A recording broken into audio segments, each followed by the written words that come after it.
హరే కృష్ణ అండి. అందరికీ నమస్కారం. ఈ నెల 17వ తారీఖు నుండి పురుషోత్తమ మాసము లేదా అధిక మాసము ప్రారంభమవుతుంది. ప్రతి 3 సంవత్సరాలకి ఒక్కసారి వచ్చేటటువంటి ఈ నెలకి ఎంతో విశిష్టత ఉంది. ఈ నెలలో మనం చేసేటటువంటి ఆధ్యాత్మిక సాధన మనకు ఎక్కువ ఫలితాన్నిస్తుంది. పద్మ పురాణం ప్రకారం కార్తీక మాసం కంటే కూడా 1000 రెట్లు ఈ మాసానికి శక్తి ఉంటుంది.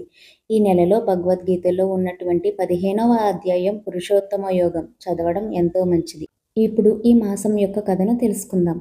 పూర్వకాలంలో ఈ మాసంలో ఎటువంటి పండుగలు, శుభకార్యాలు చేసుకునేవారు కాదు.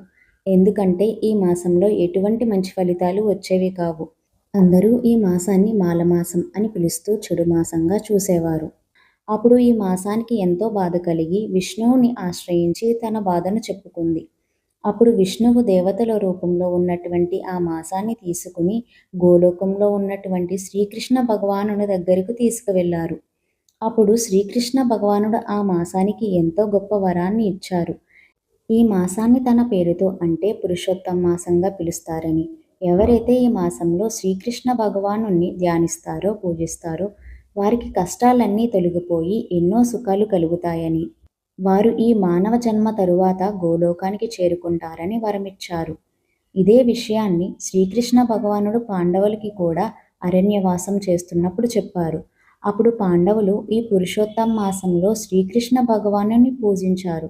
దాని ద్వారా వారు పోగొట్టుకున్న రాజ్యాన్ని పొంది సుఖాలు అనుభవించడమే కాకుండా గోలోకానికి కూడా చేరుకున్నారు.